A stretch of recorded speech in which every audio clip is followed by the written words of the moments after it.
Hello everyone, are you all ready for bed? Tonight I thought I would share with you my big book of fairy tales that I used to listen to before bed. Oh, hi Tinkerbell, what are you doing here? Have you been up to mischief again? Well, I was just sharing my big book of fairy tales with my friends. I bet that you want me to tell them all about the story of you and your best friend Peter Pan. Would you like that, everyone? Okay then, let's begin.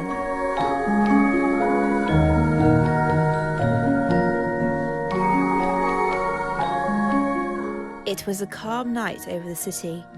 High in the sky, the stars shone and twinkled. In the Darling household, the three children, John, Michael and Wendy, were reading a book about their favourite hero, Peter Pan. Suddenly, a silver star shot across the sky, and Wendy, followed by her brothers and Nana, the dog, ran to the window. That shooting star must have come from Neverland, where Peter Pan lives, said Wendy.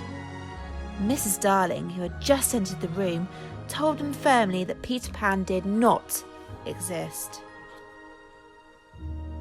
But Mrs. Darling was wrong, because at that moment Peter Pan was perched on the roof above the window. He remained silent, listening carefully, until he was sure that Mrs. Darling, after having tucked the children into bed, had left the room. Quietly, he jumped into the room through the open window, accompanied as always by Tinkerbell, his faithful friend. However, Wendy thought that she heard a noise and got out of bed. She woke her brothers. "I'm sure someone's in the room," said John. They looked around and saw Peter Pan rummaging through the chest of drawers.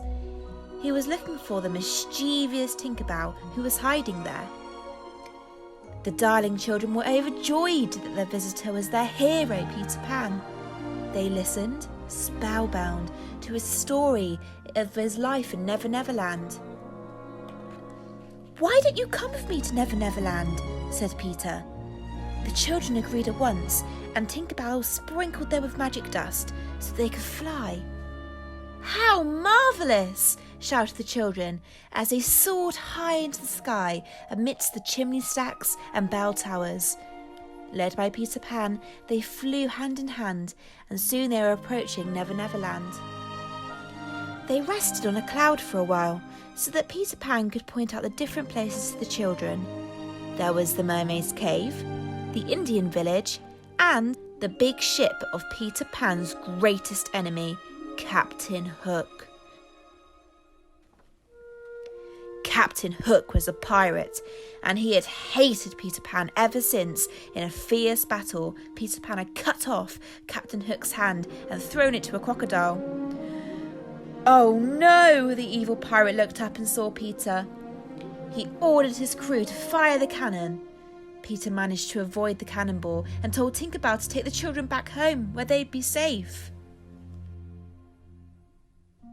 Tinkerbell argued that it would be better to take them to Peter's home, where his animal friends would protect them.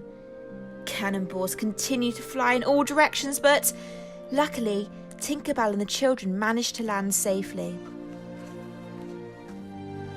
Just as they thought they were safe, the Indian chief and his warriors attacked them and took them prisoner.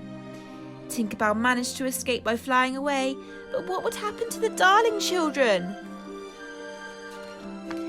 Tinkerbell found Peter Pan and told him what had happened to his friends. Immediately, Peter hurried to the Indian camp, and the chief accused Peter of kidnapping his daughter, Heavenly Light. This was not true, and Peter suspected that it was really Captain Hook who had kidnapped the girl, hoping that the Indian chief would believe that Peter was guilty, so that the Indian would join forces with the pirate to overcome Peter Pan.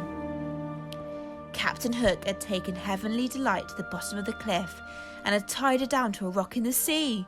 She would surely drown when the tide came in. Peter saw her from the top of the cliff and shouted to the Indian chief to tell him what was happening.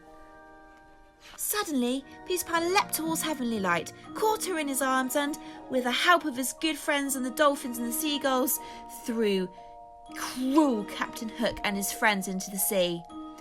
On seeing this, the Indian chief ran to thank Peter, assuring him that he would never forget what he has done for his daughter.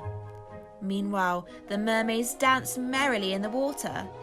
Heavenly Light's mother was overjoyed to see her daughter, but the poor darling children were still prisoners and were now really frightened.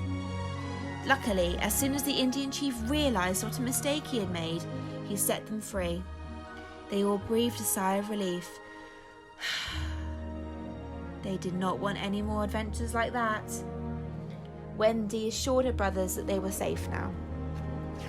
But she was wrong. Captain Hook never gave up, and he had ordered his pirates to set a trap for the children, and they captured them in the net and tied them up. The pirates took the children back to their ship and put a blindfold on poor Wendy.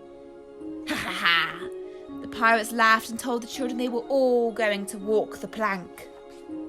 Just as one of the pirates was about to push Wendy off, Peter miraculously appeared, swinging down from a rope, and knocked the pirate down. Peter Pan had come to rescue just in time. He pushed Captain Hook overboard, and Indian Chief helped to dispose of the other pirates in the same way. Peter allowed the defeated pirates to row to a deserted island where they would have to live on their own and would not be able to harm anybody else. As the pirates disappeared in the distance, Peter Pan decided that it was time for the darling children to be returned home. Tinkerbell sprinkled her magic dust all over the pirate ship, and it soared into the air. In no time at all, they arrived back home. After saying goodbye to the children, Peter Pan and Tinkerbell flew back to Neverland. "We must have dreamt the whole thing," said John.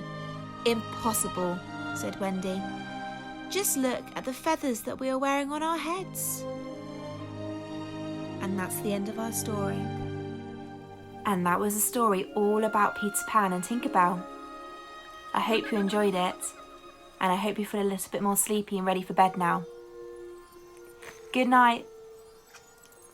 Sleep well.